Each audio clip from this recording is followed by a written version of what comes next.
What's up, everybody? It's Jeffrey Lyles welcoming you to another edition of Lyles Figure Files. We've seen this coming for a while, and it's not like we're 12-year-olds going, this is a problem. But we've seen Hasbro continue to raise the prices of their figures, and so many of the collecting communities going, well, there's no value here. You're increasing the prices on Marvel Legends. You're raising the prices of Star Wars Black Series figures. Power Rangers are going through the roof now in prices. Transformers, JoJo Classified Series, they're going up. And in too many cases of these different lines, we're not seeing the value that you would typically associate with price increases.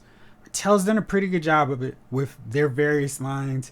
You see more with their WWE figures, their Masterverse line of figures. It's like, okay, McFarlane Toys still keeping the $19.99 price point.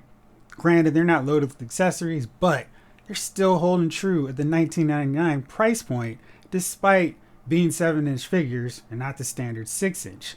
So Hasbro had its latest earnings report and revealed that they missed their expectations and revenue projections from Wall Street. CEO Chris Cox said in an earnings release, as expected, the third quarter is our most difficult comparison and was further impacted by increasing price sensitivity for the average consumer. Bottom line, collectors, people buying Hasbro products said, this is too much. I'm not buying this stuff. And I think Hasbro has really banked a lot of its action figure toy market on adult collectors who are going, these figures aren't worth it. I can go buy Mafex, I can buy a Mezco figure, I can buy a Hot Toys figure that I see my value with this figure. And I know a lot of you guys are putting on the comments, these figures aren't worth it anymore, the paint apps are bad, the accessories aren't worth it, they're touting this new pinless technology, but they're still using the Bucky cap mold in way too many figures. And you look at it, we've got an increase in those retro figures, but we're cutting out accessories. We're cutting out the Build-A-Figures. We've set up this windowless packaging. Somehow that didn't relate to a drop in prices for us either.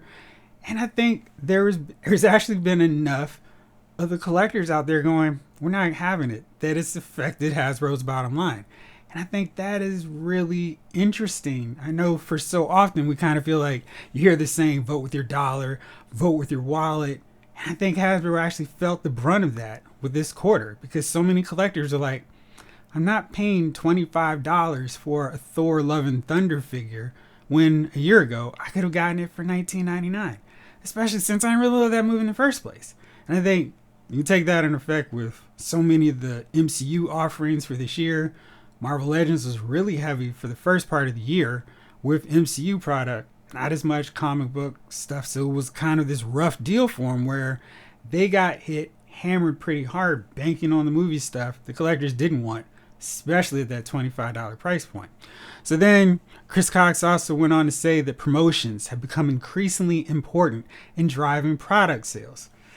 To which I go, yeah, of course. There's so many of these episodes on this channel where I've said I'm not buying these full price figures. I'm waiting for sales. I'm waiting for those targets.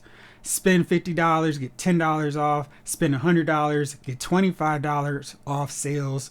Waiting on the clearance prices, the sales at GameStop, etc. When Hasbro Pulse had their big PulseCon sale, I was all over, bought a bunch of products. And that's really what it's going to take, because if you raise your rates to $25, $27, $33 in some cases, the average collector is not going to be like, sure, I'm so happy to pay this price now. What else can I get for it? They're going to go, I'll just wait for a sale. And traditionally, what we've seen lately is around this time of year, maybe as far back as the last 2-3 years, they're massive sales. So if you bought a figure in January, that figure could be as low as $10, $8 in some cases. And it's like, well, I bought this figure at $19, at $22.99, at $24.99. And now just because I didn't wait, I paid a surplus for just buying it when it was out. And I know there's that fear of missing out, like, oh my gosh, if I don't get it, I'm never going to see it again. But I think Amazon, Hasbro Pulse, GameStop have kind of leveled that playing field. I think that FOMO sense was really prevalent during the pandemic, where it wasn't like collectors were going to the stores every other day or every weekend to see what they could find. And it was the only time you could get that one box, that one case that was allotted to a different target or whatever, because the supply just wasn't there. Now you can wait. You can wait Target out for a sale. You can wait out a sale for Walmart or GameStop. And you don't have to get it right away because, oh man, this is the only time I'm ever going to see this figure on the shelf. Now it's, yeah, I'll wait you guys out. And I think this comment, I mean, how often do you see a toy company CEO basically saying, yep, people are waiting for sales and we're going to have to come up with more promotions to get people to buy our product? That's basically waving the white flag of our price increases have been too much. And instead of lowering the prices, because once you go and open up that Pandora's box, you can't close it. You can't take the figures back down to $19.99. Everything's back to the way it was. You have to start doing more sales. You have to do more incentives to get people to buy product. And so this Target sale, Amazon sales, you're seeing figures like that USA Agent. It's now $13 with a coupon on Amazon. You can buy new figures for not just the $24.99 price point. They're down, and then you can get another coupon for $6.99 off of them, taking them down below, ironically, the $19.99 price point. So then, of course, it leads me to go, if you just kept it at $19.99, your sales would have continued to go really high. They would have been strong because collectors were like, $19.99 is the price point I've been paying for this line since it started, basically. I don't care about this price point. You can not include all the details. You can double down and include the paint app on the version of a figure I really wanted, and I'll buy it. No problem. And I think that was a lot of our mentality. But as they start increasing the prices, we became a lot more discerning and going, that's not getting it done. And when you take a look at this HasLab Marvel Legends Engine of Vengeance, where it's like, oh man, this should have been a home run. This should have been an easy sale for them. It's not going through. It's $350. I know a lot of us have balked at that price point, said that is too much. You're banking on this car, the street mode option to sell it, but you're really hoping that those tiers will drive this product forward.